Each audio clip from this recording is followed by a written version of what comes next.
Terima kasih masih bersama YPB Movie. Masih melanjutkan part sebelumnya. Pertempuran sengit telah berlangsung antara Z-Factor melawan kelompok misterius. Gak disangka Gohan berakhir dengan mengenaskan, di mana kekuatannya diserap hingga tubuhnya mengering menjadi sebuah tengkorak. Di planet Namek, Broly masih menyiksa salah satu anggota misterius yang sebelumnya bertarung dengannya. Broly sontak meremehkan pria itu yang sekarang sudah gak berdaya dibuatnya. Di belakangnya, Vegeta sudah berdiri sambil melihat ke arah Broly. Cuman aja Vegeta di sini yang belum tahu rencana kelompok misterius karena dia terlalu gegabah dalam menganalisa situasi. Vegeta teringat bahwa Broly dulu pernah mereka kalahkan, dan dia tahu kalau Broly masih sama mengerikannya seperti sebelumnya. Jadi Vegeta menantang Broly untuk bertarung ulang demi menentukan siapa yang terkuat sekarang. Broly cukup penasaran bagaimana Vegeta bisa bertahan lama dari yang dia tahu. Vegeta memberitahu sambil meremehkannya bahwa Broly hanyalah seorang prajurit biasa,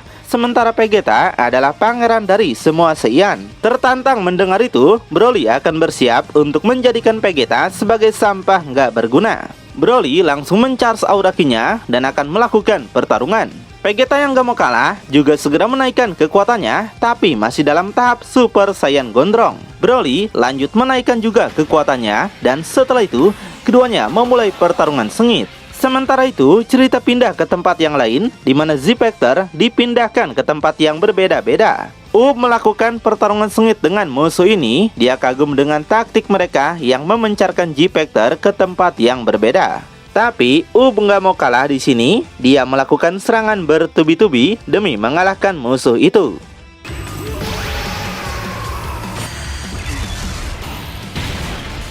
Meski demikian, makhluk itu menggunakan kuku pisau yang pernah dilakukan ketua mereka untuk mengalahkan Gohan. Uub yang sudah tahu itu merasa cara seperti ini nggak mungkin bisa mengalahkannya, karena dia memiliki sel dari Majin Buu endut di tubuhnya, yang alhasil racun itu bisa dengan mudah dia lenyapkan. Makhluk itu segera mundur sambil bersiap akan menembakkan sebuah laser. Tapi tanpa makhluk itu sadari, bagian tubuh Uub tadi langsung menyerangnya sangat cepat. Setelah makhluk itu tidak berdaya, Uub memaksanya untuk menjawab siapa para musuh ini. Tapi makhluk itu malah menembakkan sebuah laser yang tepat mengenai Uub. Namun lagi, serangan tersebut tidak membuat Uub bergeming sedikit pun. Dia malah meremehkan makhluk itu yang cuma memiliki kekuatan rendah. Marah mendengar itu, makhluk itu kemudian melakukan serangan brutal.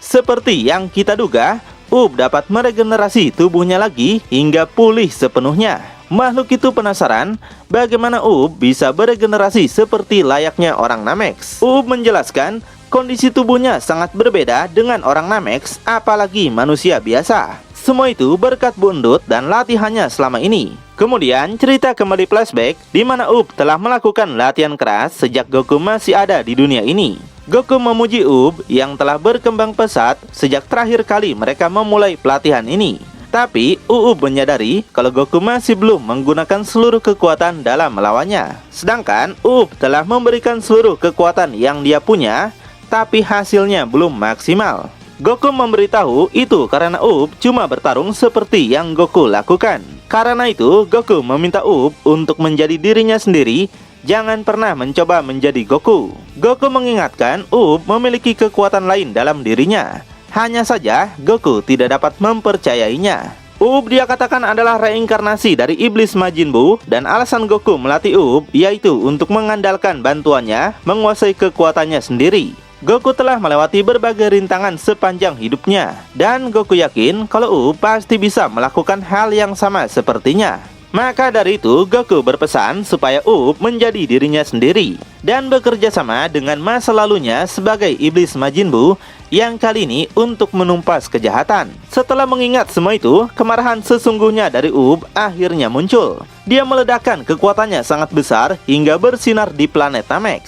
Makhluk itu sontak ketakutan melihat besarnya kekuatan Uub yang luar biasa, bahkan menyeramkan.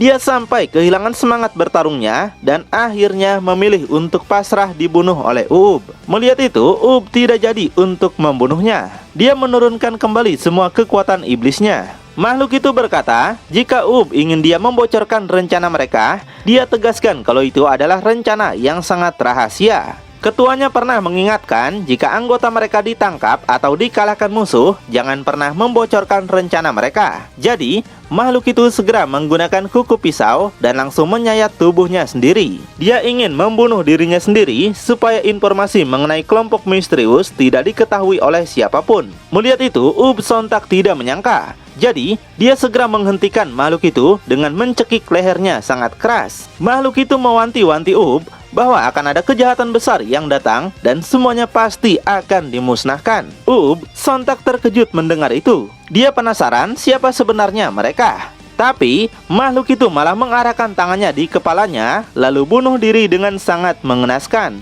Sementara itu, cerita pindah lagi ke alam baka, di mana Piccolo sedang berbicara dengan nenek peramal. Nenek peramal memberikan waktu 24 jam pada Piccolo, supaya Piccolo bisa pergi ke dunia membantu Z-Factor. Tapi, Piccolo tidak mau pergi sekarang. Dia masih harus mengurusi sesuatu dan pergi meninggalkan nenek itu. Nenek peramal sontak kesal dengan tingkah Piccolo yang seenaknya saja. Piccolo mendatangi seseorang yang masih sangat rahasia. Dan rupanya, pria itu adalah orang yang memberitahu Piccolo tentang kejahatan dari kelompok misterius. Meski begitu, Piccolo belum sepenuhnya percaya pada pria itu sebelum dia memberitahu lebih banyak tentang makhluk berjubah itu. Tapi, pria itu tidak mau menjelaskan lebih lanjut. Yang sontak membuat Piccolo kesal, dia seperti diremehkan pria itu. Piccolo memberitahu teman-temannya sekarang sedang mempertaruhkan segalanya demi mengalahkan para pria berjubah. Jadi, Piccolo nggak peduli siapa pria ini. Piccolo akan memaksanya memberikan informasi segalanya untuk Piccolo. Mendengar itu, pria itu langsung berdiri. Dia akhirnya akan memberitahu Piccolo segalanya. Tapi, dia ingin memperkenalkan siapa dirinya dulu, yang ketika membuka jubahnya, Piccolo sontak terkejut melihatnya. Di tempat lain, Pan dan Bra juga akan bertarung melawan salah satu pria berjubah lainnya. Pria itu sebenarnya tidak ingin melakukan pertarungan ini. Dia akan memberitahu cara yang harus mereka lakukan, dan dia akan membiarkan mereka hidup. Semua ini dia katakan karena merasa begitu murah hati. Tapi Pan menegaskan kalau dia nggak akan membiarkan mereka bertindak dengan sesuka hati. Bra juga berpikiran hal demikian. Dia menanyakan pada Pan apakah merasakan energi yang dikeluarkan oleh pria berjubah itu. Tapi Bula yang punya sifat cengeng ini berpikir apakah mereka harus menurutinya. Dengan tegas, Pan bilang jika mereka membiarkan pria ini, maka akan mengganggu yang lain termasuk saudaranya di tempat lain. Dan saat ini, yang lain pun pasti sedang bertarung melawan para pria berjubah lainnya. Jadi saat ini mereka tidak bisa menjadi satu-satunya yang tidak melakukan apa-apa. Tapi Bra malah merengek, dia nggak mau berada dalam situasi seperti ini. Mereka bisa terbunuh dalam pertempuran. Namun tidak untuk Pan.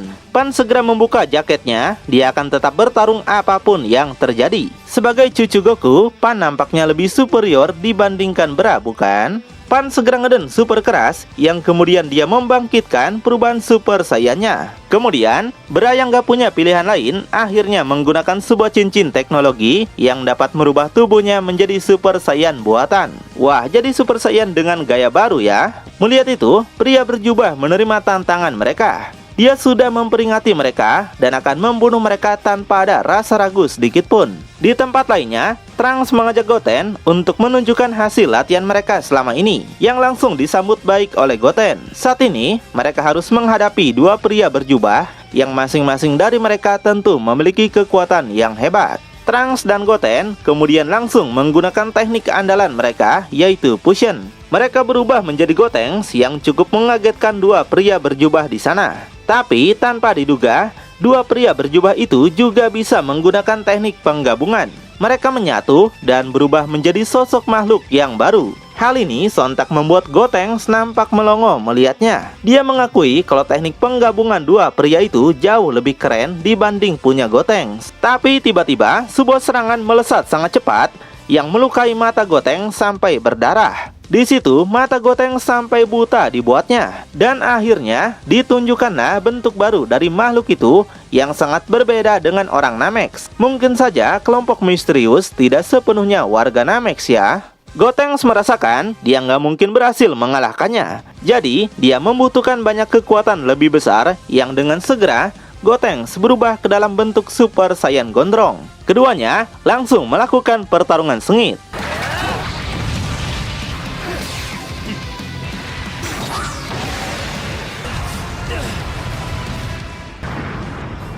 Dalam adu serangan yang mereka lakukan, makhluk itu jauh lebih unggul yang berhasil meledakkan Gotenks sangat dahsyat. Gotenks sampai kehilangan bentuk Super Saiyan-nya dan merasa fusion mereka tidak bisa diandalkan. Dengan begini, kekalahan Gotenks sudah di depan mata. Sekarang, kita cek kondisi Gohan yang saat ini kekuatannya telah diserap oleh ketua kelompok misterius. Pria itu mendapatkan full kekuatan Gohan sampai dia merasakan dampak luar biasa yang mengalir di tubuhnya. Makhluk itu berterima kasih pada Gohan sekaligus kasihan Gohan seharusnya menjadi penerus bagi ayahnya, tapi malah jadi seperti ini. Baginya, sebenarnya Gohan adalah pria yang kuat. Tapi Gohan tidak manfaatkan kekuatannya dan malah mengurusi sekolahnya. Jadi setelah dia mendapatkan kekuatan Gohan, makhluk itulah yang akan manfaatkan kekuatannya dengan sangat baik. Makhluk itu kemudian membangkitkan tubuh tengkorak dan memasukkan tangannya ke dalam tubuh tengkorak itu. Visi dan misi makhluk itu ternyata adalah untuk membangkitkan dunia kuno. Dan tanpa diduga, makhluk itu memasukkan kekuatan Gohan ke dalam tengkorak itu lalu membangkitkan Gohan KW. Dengan begini, maka rencananya akan berjalan lebih lancar dengan pasukan yang kuat. Makhluk itu minta Gohan KW untuk segera pergi dan mensukseskan rencana mereka selama ini. Kemudian, makhluk itu terbang ke udara demi melihat planet Namek tempatnya dilahirkan yang sekarang sudah menjadi rawa.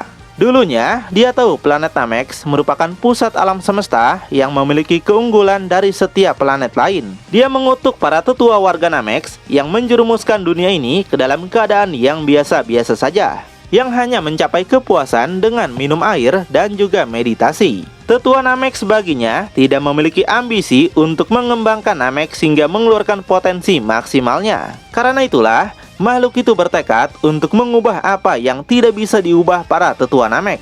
Kemudian, makhluk itu segera pergi sambil masih dengan ambisi untuk membangkitkan dunia kuno bagi warga Namek yang baru. Sementara itu, cerita pindah lagi ke tempat Pan dan Bra berada, di mana mereka telah siap bertarung setelah meyakinkan masing-masing. Makhluk itu yang gak takut sama sekali segera membuka penutup kepalanya. Dia adalah bangsa Namek dan mengenalkan dirinya sebagai Digger. Dia juga ingin tahu siapa mereka karena menyenangkan bisa tahu nama orang yang akan dia bunuh. Namun, baik Pan maupun Bra gak akan mau berkenalan dengan pria itu. Jadi, mereka membuatnya semakin kesal. Dia akan menciptakan kuburan tak bertanda untuk mereka. Makhluk itu segera melepaskan tembakan untuk menciptakan pengalihan. Dia muncul dari belakang dan saat Pan memukulnya, ternyata cuma jubahnya saja. Sebaliknya, makhluk itu menyerang dengan tiba-tiba. Pan dan Bra sontak dihempaskan dengan sangat mudah. Mereka berusaha bangkit lagi. Sambil berjalan, makhluk itu menciptakan sebuah pedang energi dan merasa sangat senang. Merasa itu cuma asap biasa, Pan dan Bra segera tancap gas untuk melakukan serangan balik. Namun tiba-tiba, ya, mereka terserang oleh laser yang bergerak sangat cepat. Makhluk itu tidak akan membiarkan mereka melihat cahaya kehidupan lagi.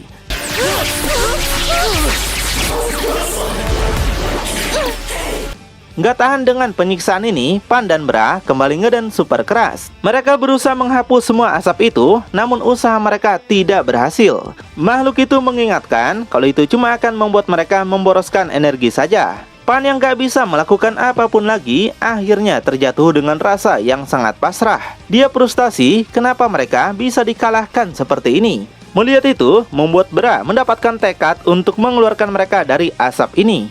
Bra teringat kembali dengan perbincangannya bersama Bulma ibunya. Saat itu Bulma cukup terkejut. Bra mendapatkan ide untuk menciptakan teknologi Power Suit seperti layaknya Sanji. Untuk memicu sel pada tubuh, Power Suit bisa digunakan untuk membantu membangkitkan Super Saiyan walaupun aslinya belum bisa. Sama halnya seperti gelombang Breed yang dipakai Vegeta, energi ini harus dijaga dalam jumlah minimal dan terkonsentrasi. Jika berlebihan, maka Bra takut dia akan berubah menjadi kera raksasa atau Ozaru. Tapi Bulma penasaran kenapa Bra seperti tidak senang dengan hal ini. Bra mengungkapkan sebenarnya dia lebih menyukai pria dan belanja dibandingkan melakukan pekerjaan seperti ini. Namun, Bra berharap hal semacam ini bisa menarik minatnya dan mencoba berpura-pura menyukai teknologi seperti Bulma. Itu semua agar orang lain tidak menganggapnya aneh. Di sini Bulma mencoba menenangkannya. Bulma menjelaskan bahwa otak Bra yang terlalu jenius bukanlah kutukan,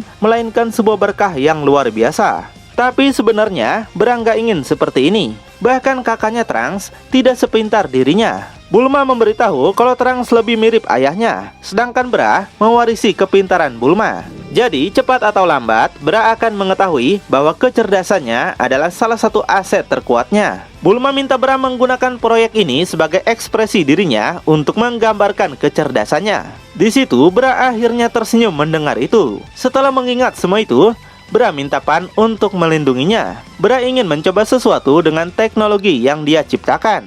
Pan penasaran apa yang Bra rencanakan. Bra minta Pan untuk percaya saja kepadanya.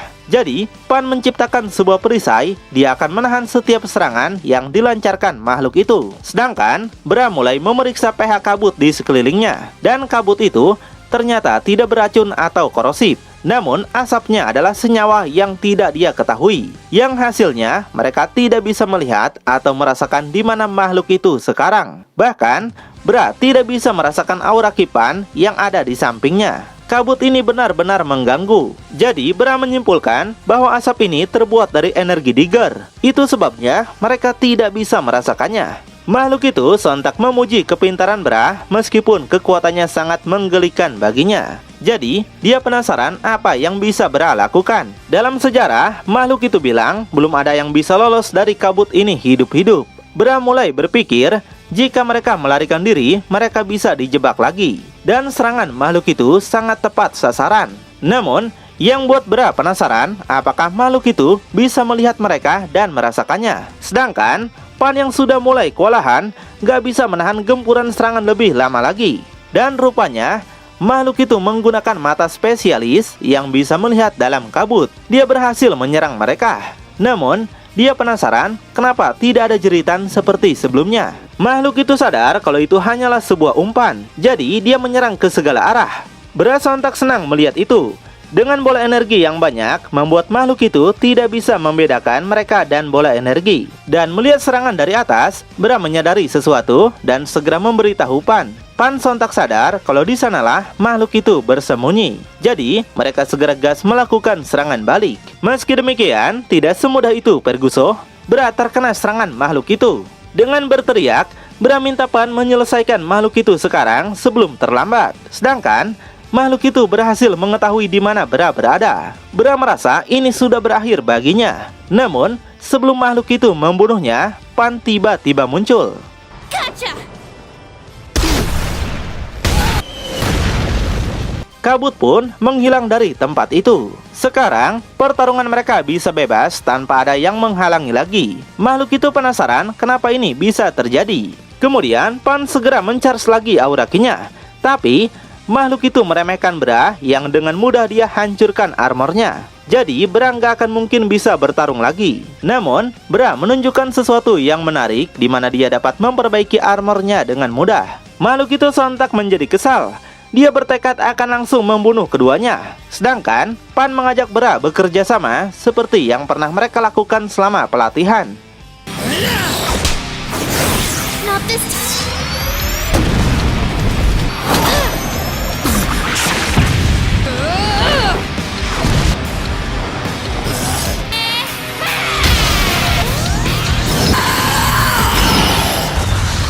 Namun, makhluk itu nampak bisa bertahan dalam serangan bertubi-tubi yang keduanya lakukan. Meski begitu, Pan sadar kekuatan makhluk itu semakin menurun. Jadi, mereka yakin bisa memenangkan pertarungan ini. Pan segera melancarkan serangan terakhir, namun tiba-tiba rupanya itu adalah kedatangan Gohan KW untuk membantu Digger mengalahkan mereka. Keduanya nampak terkejut karena merasakan aura Ki Gohan di dalam makhluk itu. Pan tidak bisa menerima fakta ini, gak mungkin terjadi sesuatu pada ayahnya. Digger sontak menjadi senang, mereka berada dalam ambang frustasi. Kemudian, dia segera menyandra Bra dan gak akan biarkan mereka kabur. Sedangkan Gohan KW melakukan serangan pada Pan. Pan tidak bisa melawan balik karena menganggap itu adalah ayahnya. Jadi dia terus diserang tanpa henti. Bra mencoba menyadarkan Pan kalau itu bukanlah Gohan ayahnya yang asli. Dia minta Pan untuk segera kabur dan meminta bantuan pada Vegeta ayahnya. Mereka yakin bisa bertahan hidup jika Pan pergi sekarang. Digger menegaskan inilah yang mereka dapatkan jika berani macam-macam dengan kelompok misterius. Seharusnya mereka mundur ketika dia memberi kesempatan sebelumnya. Tapi sekarang Gohan KW pasti akan membunuh mereka. Dia juga mengatakan kalau Vegeta pasti sudah dikalahkan oleh Broly dan mereka nggak punya kesempatan lagi.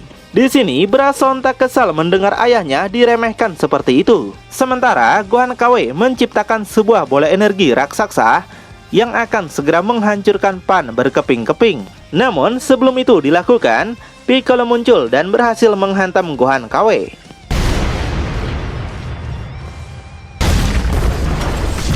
Piccolo minta Pan untuk segera mundur dan minta maaf semuanya telah menjadi sangat sulit. Lalu, dapatkah Piccolo mengalahkan Gohan KW yang memiliki kekuatan full power? Dan bagaimanakah dengan kondisi yang lainnya? Makin penasaran? Tonton kelanjutannya di channel YPB Movie, channelnya anime masa kini.